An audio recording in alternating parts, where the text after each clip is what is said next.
Hey everyone, welcome back to my other blog. তো অনেক দিন পরে আর একটা নতুন ব্লগ নিয়ে এসে পড়লাম তোমাদের পাশে। তো চলো আজকের ব্লগটা কিসের উপর সেটাও বলে দিই।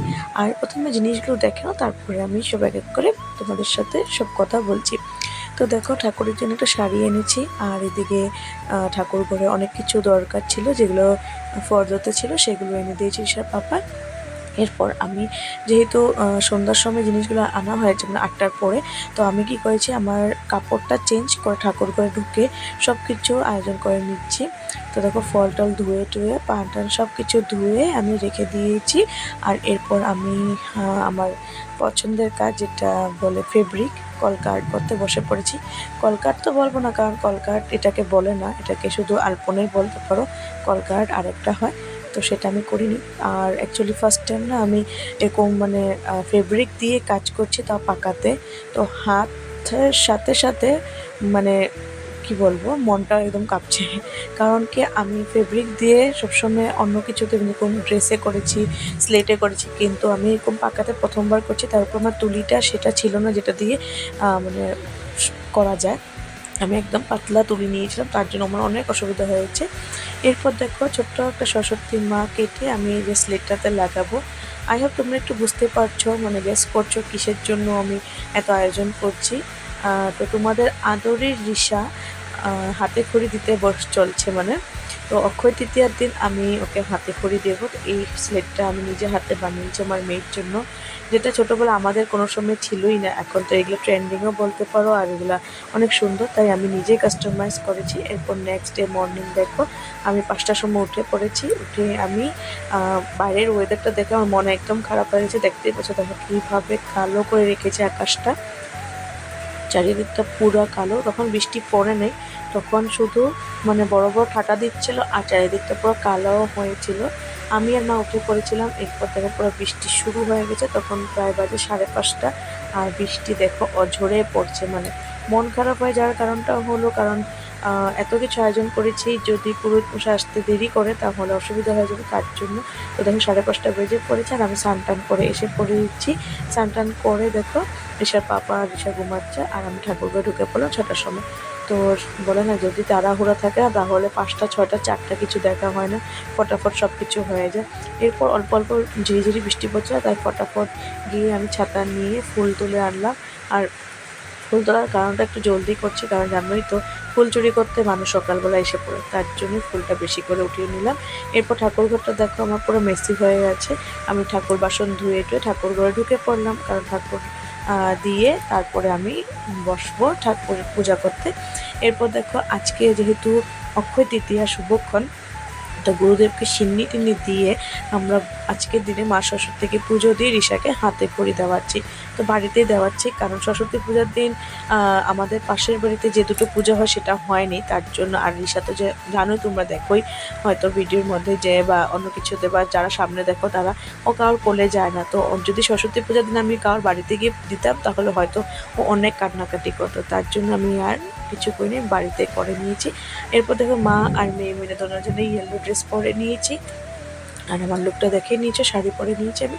এরপর কথা বলতে বলতে পুরোহিত মশাই এসে বসেই পড়লো আমাদের আসনে ঠাকুর ঘরে। তো পুরোহিত মশাই আসার সময় ভিডিওটা করতে পারিনি, কারণ তখন আমি শাড়ি পরতে গেছিলাম, তার জন্য লেট হয়ে গেছে। এরপর দেখো, পুরোহিত মশাই বসেছে পুজো করতে, কিন্তু যেন একটা জিনিস ভুল হয়েছে। মানে আমাদেরকে না অ্যাকচুয়ালি গামছা আর শাড়ি দিতে বলেছে, কিন্তু আমাদের কী হয়েছে, ভুল হয়েছে, আমি শাড়ি দিয়ে দিয়েছি, আমি গামছা আনতে ভুলে গেছি, এটা আমারই ভুল হয়েছে। আমি ভেবেছি শাড়ি না তো গামছা, তো তার জন্য হয়েছে এরকম ভুলটা। তো ঋষার পাপা আবার গেছে সকাল সকাল দোকানে, যেহেতু 7টার সময় পুরোহিত মশাই আসবে বলেছিল, তার জন্য আমরা সব আগের দিন সব কিছু রেডি করে রেখেছিলাম। আর এদিকে আমি সকালে স্নান টান করে প্রথমে গুরুদেবকে পুজো দিয়েছি, তারপরে মা সরস্বতীকে পুজো দিচ্ছি, কারণ যেহেতু অক্ষয় তৃতীয়া, তো আমাদের তো মেন প্রথমে গুরুদেবকে পুজো দেওয়া। তো আর তখন মা উঠে ফটাফট সব কিছু করে দিয়েছে। আমি সকালে আমি আর মা একসাথে উঠেছিলাম, কিন্তু মাকে আমি বলেছি তুমি শুয়ে থাকো, কারণ মানে ঋষাকে স্নান টান করাতে হবে না, তার জন্য মাকে আমি শুয়ে থাকতে বলেছি। মা উঠে ঋষাকে স্নান টান করিয়ে সুন্দর কাপড় পরিয়ে তারপরে এনে দিয়েছে, কারণ আমি ঠাকুরকে তখন ছিলাম। এরপর পুরোহিত মশাই সুন্দর করে ঘরটা বসিয়ে দেখো পুজো করতে বসে পড়েছে। আর যতই যা বলো মানে অক্ষয় তৃতীয়ার দিন গুরুদেবের পূজার সাথে সাথে মা সরস্বতীকে পুজো দিতে অনেকটাই বেশি ভালো লেগেছে। আর অক্ষয় তৃতীয়ার দিন বাড়িতে এরকম যদি একটা সুন্দর পুজো হয় তাহলে মনটা সত্যিকার অনেকটা বেশি ভালো লাগে। আর যেটা বলছিলাম যে মানে মা হয়ে এ দেখো রিশাকে মানে হাতে করে দিচ্ছে, মানে অনেকটা সত্যিকারের মনটা মানে কি বলবো একটা খুশিও লাগছে, তার সাথে সাথে মানে একটা নতুন দায়িত্ব শুরু হবে আমাদের, মানে বলতে গেলে আমারই। তো মানে এতদিন তো অনেক বাচ্চাকে পড়িয়েছি, দিদিমণি ছিলাম যেহেতু, স্কুলে পড়িয়েছি, টিউশন করেছি, কিন্তু এখন নিজের যখন বাচ্চাকে পড়ানোর সময় হচ্ছে না, কারণ মানে এতটাই ভয় লাগছে যে পারবো কি পারবো না এই ভেবে ভেবে, তার উপরে স্কুলে যখন দেবো রেশাকে ওই কথাটা ভেবে না আমার কিরকম জানি মনটা হয় যে আমি জানি না, মানে আমি তোমাদেরকে বলতে পারবো না, কিন্তু মানে মনটা অন্য সময় ভালোও লাগে আবার কোনো সময় দুঃখ হয়ে যায় যে আমার মেয়ে বড় হয়ে যাচ্ছে, মানে তো ওইটাই। এই কথা কত সুন্দর করে পুরোহিত মশাই সুন্দর করে পুজো করছে। আর আমাদের এই যে পুরোহিত মশাই এটা কিন্তু রিশার পাপার ফ্রেন্ডও হয়, মানে ওরা একসাথে ক্লাসমেট ছিল, তো বন্ধু যেহেতু তো সুন্দর করে পূজাও করে দিচ্ছে ভাতিজির। তো এরপর দেখো সুন্দর করে পূজা করতে বসে পড়েছে, আর পূজা কিন্তু অনেক সুন্দর করে করে দাদাটা। তো এরপর ওর মানে যেতে হবে আরেকটা পুজোতে, যেহেতু অক্ষয় তৃতীয়ার দিন অনেক অনেক পূজা হয়, তো আমাকে বলছে বলি তুমি জলদি জলদি কিন্তু করে দেবে, আমি জলদি এসে পুজো করে তারপরে আরেকটা ঘরে যাব। তাই আমরা মানে 7টার সময় আমরা সব কিছু আয়োজন করে নিয়েছিলাম, 7টা তো বাজেনি অ্যাকচুয়ালি, একটু লেট হয়েছিল, 7:30 বেজে গেছে, কিন্তু সব কিছু আমরা আয়োজন করে নিয়েছিলাম। ওর কথা মতো যা যা জিনিস ফর্দতে দিয়েছে সব কিছু এনে দিয়েছি। আর জানি না সরস্বতী পূজা আবার মানে সরস্বতী পূজার দিন আবার করতে পারবো কি না, কিন্তু মেয়েকে হাতে করিয়ে আমি সরস্বতী পুজো দিয়ে করতে পেরেছি, এটা অনেকটা বেশি ভালো লাগছে। মা বাবা সবসময় বলে যে আগে বলে মানে শ্বশুরবাড়িতে আমার সরস্বতী পুজো হতো, কিন্তু তারপরে আর কিছু করা মানে কিছু অসুবিধার জন্য করা হয়নি। তো জানি না এখন করতে পারবো কি পারবো না, যদি পারি তাহলে তো মার আশীর্বাদে করবোই, আর না পারলেও কিছু নেই, মার মার নামে পুজো করলেই হয়েছে, বাড়িতেই যে করতে হবে কোনো কথা নেই। কিন্তু আজকের পুজোটা যে আমি বাড়িতে করতে পেরেছি সেটা আমার অনেকটা বেশি খুশি লাগছে মানে। এরপর আমরা সবাই বসে পড়লাম ঠাকুর ঘরে পুজো দেখতে। আর ঋষা একটু দিকদারি করছিল, তো ওকে একটু মোবাইলটা দিয়ে বসিয়ে দিল, কারণ মন্ত্র পড়তে অসুবিধা হয়ে যাবে তার জন্য। আর স্লেটটা যেহেতু আমি সুন্দর করে বানিয়েছি, তো দাদা বলছে কি সত্যিকার তোমার বহুত ক্রিয়েটিভিটি, তুমি অনেক সুন্দর করে কাজ করতে পারো। তো দাদাকে আমি হেসে হেসে বলছি যে যদি তোমাদের এরকম লাগে তো আমাকে কিন্তু অর্ডার দিতে পারো। তো এরপর দেখো ঋষা আমার সুন্দর করে হাতে করে দিবে। তো এই দেখো মেন পার্টটা যেটা, তো তোমাদেরকে শেয়ার করে দিচ্ছি, দেখে নাও। তো সরস্বতী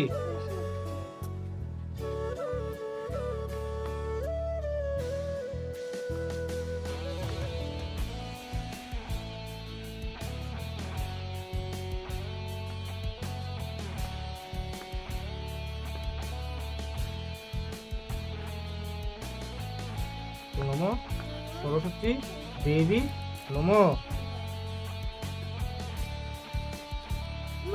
দেখো দেখো দেখো A B C D E F G H I, তুমি ভালো জানোই তো, আমি না পড়ালেই হবে, বলো তবে আই যে তারপর যে কি। তো দেখলে তো রিসা লিখে নিল এবিসিডি। তো অনেকটা ভালো লাগছিল ওই সময়টাতে, না চোখের একটু জলও এসে পড়েছে, আমি জানি না কেন। এটা জানি না ভালো সেন্টেন্স না খারাপ, বাট আমি জানি না কেন আমার ওই টাইমটাতে একটু চোখে জল এসে পড়েছে। আর এরপর দেখো আমার মেয়ে কিন্তু একটু দিকদারি করছিল যে মা আমি তোমার কোলে আসবো, তো কান্নাকাটি করছিল, তাই ওকে একটু মানে বুঝিয়ে এসেছি, আবার বসিয়েছি, দেখো ঠাকুরের ফুটাও লাগিয়ে নিয়েছে। অ্যাকচুয়ালি মানে ও না কারোর কোলে বসতে ভালোবাসে না, ও শুধু ওর পাপা মা দাদু ঠাকুমার ওদের কোলেই থাকে, মানে তো এই জন্য একটু অসুবিধা হয়।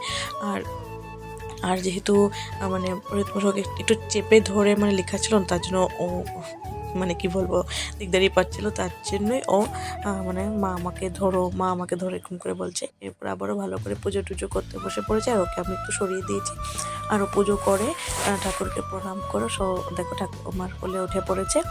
আর এরপর আমাদেরকে অঞ্জলি নিতে বলেছে, মানে তো যেহেতু সকালবেলা আমরা সবাই উপসে ছিলাম বাড়ির পুজো, তো সবাইকে মানে পাশের বাড়ি কাকিমণি সবাইকে ডেকে আমরা পুজো করতে বলে দিয়েছি। সবাই উপসে ছিল, যাই না সকাল টাইমটাতে সবাই উপসে থাকে, ভালো দিনে যেহেতু পুজো হচ্ছে তো সবে এসে অঞ্জলি নিবে বলেছে।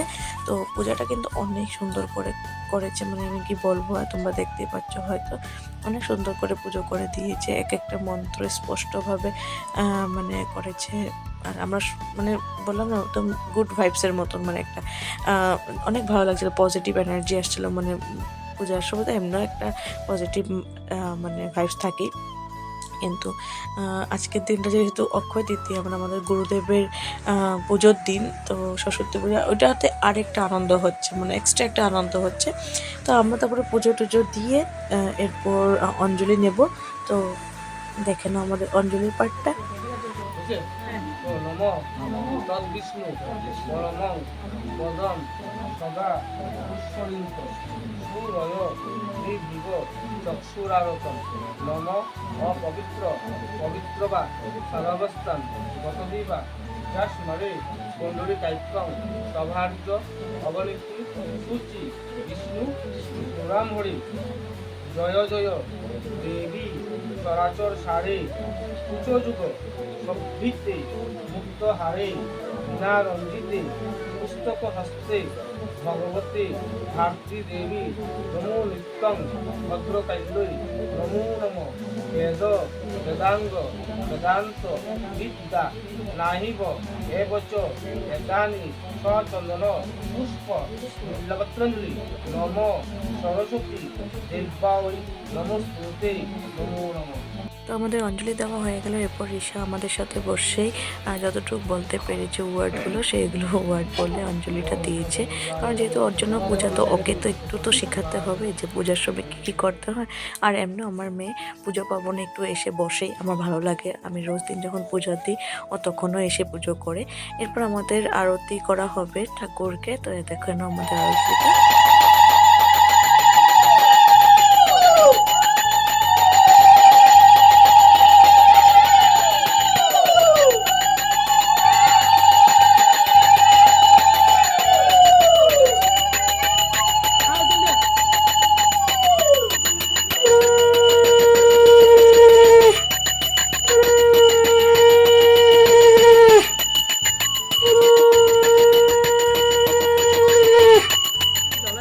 আরতি শেষ হতে হতে পরিতোষী আমাদেরকে বললো যে পুরো বাড়িতে ঠাকুরের প্রদীপ মানে পঞ্চপ্রদীপ ঘুরিয়ে আসো।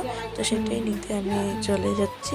আর এদিকে ঋষাকে আমি নিজে সবাই আমরা মানে নিয়ে নিয়েছি আশীর্বাদটা, ঋষাকেও দিয়ে দিলাম।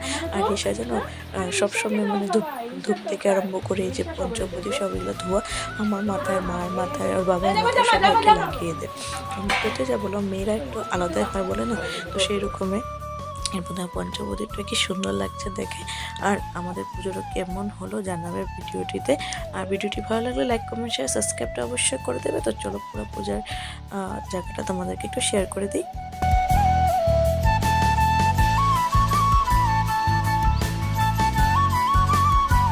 এরপর আমি বসে পড়লাম পুজো দিতে, কারণ পূজা দেওয়া কমপ্লিট হয়নি, পাঁচালি পড়িনি, তার জন্য একটু ঠাকুরকে ধূপ ঘুরিয়ে দিচ্ছি সুন্দর করে। আর তারপরে পাঁচালি পড়বো, পাঁচালি পড়ে তারপরে আমি ঠাকুরকে বন্ধ করে মানে প্রসাদ দেবো পরে দিয়ে। তো এখন আমি পড়ে নিব ঠাকুরের পাঁচালিটা। তো চলো।